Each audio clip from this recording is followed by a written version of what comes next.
My dear competitive student, those who are trying to compete in the different walks of life.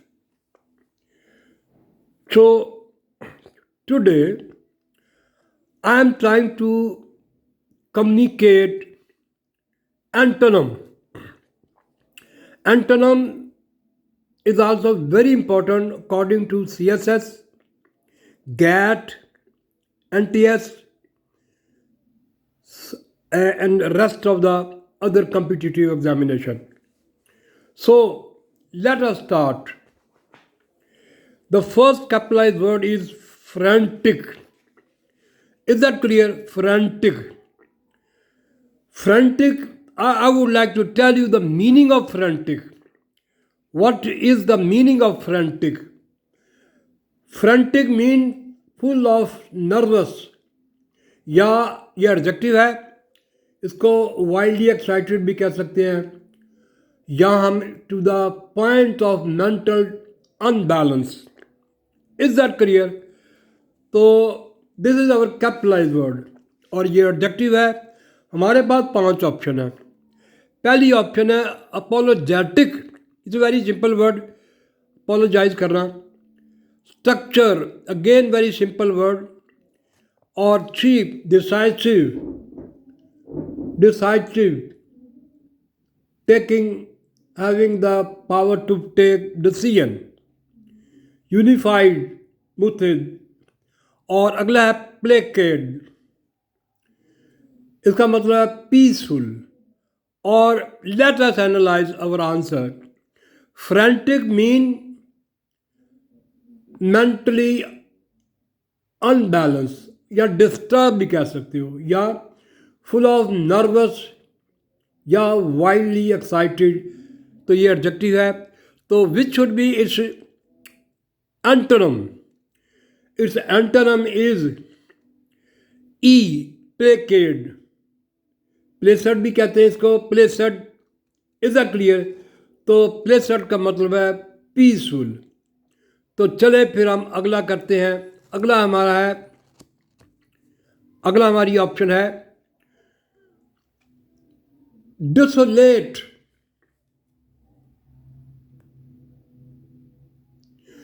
Desolate, is that clear? इसका मतलब है without moral principle. I mean that person does not have any principle. Unscrupulous भी हम कह सकते हैं. Yes, we can say. और हमारे पास 5 ऑप्शन है. Option A upright, option B cheerful, खुश, ऑप्शन सी रिजॉल्व, और option D. Is that clear? Option D endearing, endear. Admire या सेटिस्फाई भी कह सकते हैं. तो अगला है एक्सेप्टेबल. Is that clear? तो हमारे पास थे 5 option. Now which should be our answer? Now let us analyse the capitalise word for the first time. Desolate कहते हैं without moral principle, a person who does not have any principle. ठीक है. और इसका आंसर बनेगा A, upright. A man of principle, a man of rules and laws and things like that. तो चले फिर हम तीसरा करते हैं. Now let us start the third one. Third one, statate. इसका मतलब है satisfy to the point of success. Statate, satisfied to the point of success या point of access, सॉरी. तो हमारे पास 5 ऑप्शन है. Interest A, B deny, C abuse, D ignore, और E provoke. Provoke का मतलब है incite to anger and thing like that. और हमारा फिर आंसर बनेगा. Now let us analyze for the first time sated it mean satisfied to the point of excess. इसका answer है डिनाई। डिनाई रिफ्यूज़ कर देना या गैर मुतमिन रहना वगैरह वगैरह। और इसका प्रोवोक मैंने आपको बताया, इसका प्रोवोक ई, इसका मतलब इंसाइट टू एंगर। तो चले फिर हम अगला करते हैं। Next one is very interesting word, pre science. इसी तरह के वर्ड आते हैं ख़ास तौर पर CSS एग्ज़ाम में, E.Cat में, M.Cat में। तो प्री साइंस का मतलब है फॉर साइट, या in other word we can say having the knowledge something before it happen, या फॉर साइट भी आप कह सकते हो। ठीक हो गया, जिसको बसीरत हो, समझ हो, इंटेलिजेंस हो, एक्सेट्रा एक्सेट्रा। और हमारे पास 5 ऑप्शन है। Option A alarm, option B glibness. ये नाउन है, इसका मतलब स्पोकन विद केयरलेस ईज, और अगला है ignorance. Is that clear?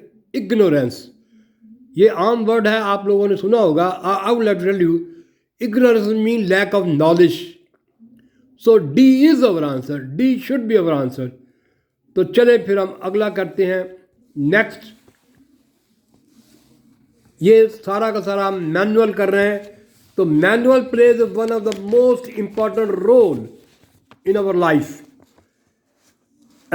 If you try to use, that of a manual effort, then definitely you will get a lot of practice and success and things like that. और अगला है word, एक नया word आपके लिए आया है। Is that clear? ये है एग्जैसरबेट।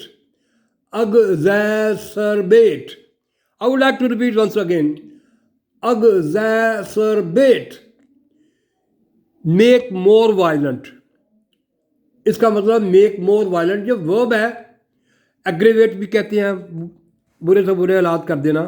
ठीक है, और हमारे पास 5 ऑप्शन है। Understate is a very easy word. Kajol verb है, काजोल का मतलब persuade, flattery and thing like that. और अगला वर्ड है प्रेज, तारीफ करना। और इससे अगला है प्रीक्लूड, टू मेक इम्पॉसिबल, और अगला है soothe, SWOOTH, soothe, mean ease and pacify, satisfy.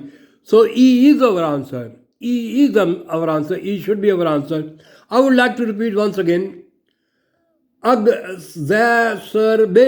Exacerbate mean make more violent, aggravate, disturb, chaos and things like that. और soothe है peaceful, comfortable, comfortability। तो चले फिर हम अगला करते हैं।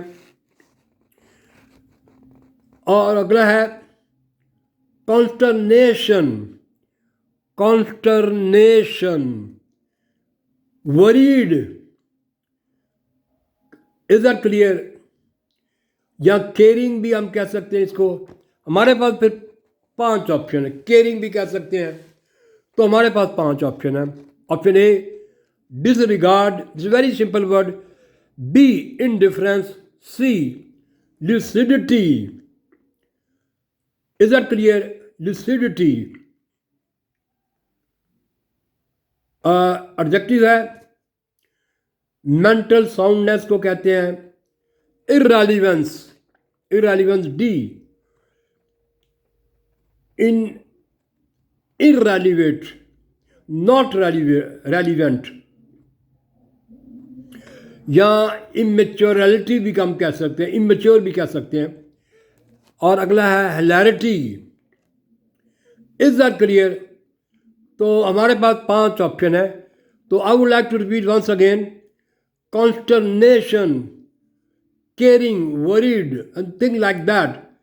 तो इसका आंसर होगा बी, इनडिफरेंस, नॉट केयरिंग। तो चलें फिर हम अगला करते हैं, the next one, ludicrous. Ludicrous, is that clear? Comical, ridiculous, मजाकिया, ये thing like that, not serious. तो हमारे पास 5 ऑप्शन है। Option A sobering, option B delicate, option C ominous, present everywhere, hostile, hated, और एंटागोनिज्म भी कहते हैं, और E dangerous. We have 5 options. Now let us analyze, that of the answer. Ludicrous means comical, ridiculous, not serious. तो हमारा answer बनेगा ए, sobering. Is that clear? तो हमारा अगला है, the next word is succinct. I would like to repeat once again how we try to make its accent. Succinct, succinct के आखिर में बहुत हल्का बोलता है। तो चलें, इसका मतलब है direct statement. Is that clear? Direct statement. और हमारे फिर 5 ऑप्शन है। ऑप्शन ए जोवियल, जोवियल, खुश रहने वाला, अबंडेंट, किसी चीज़ से रोक देना, और अगला है florid. Is that clear? Florid statement is unnecessary, unnecessary phrase और थिंग लाइक दैट। तो C is our answer, C should be our answer. और derivated to derive other evasive simple word. Now let us analyze that of the 9th. Flippant, flippant, curt and rude. The meaning of capitalized word is curt and rude. बदतमीज और मुख्तसर बात करने वाला। और हमारे पास 5 ऑप्शन है, and we have 5 option. Respectful A, B slovenly, slovenly adverb है, ठीक है, एडजेक्टिव भी है। लिक्विड इन क्रेडिट, और काइंडली, लॉयल, मैच्योर, ठीक है। तो हमारा आंसर बनेगा फ्लिपेंट, कर्ट और रूड को कहते हैं बदतमीज़ को, और A is our answer respectful, respectful. Now we have done today antonym which are very very important according to competitive examination 1, CSS examination 2, NTS, GAT and the rest of the other competitive examination. So it must be your first and foremost duty that you should try to think over it, and it is your personal duty that you should try to move with me if you want to get success.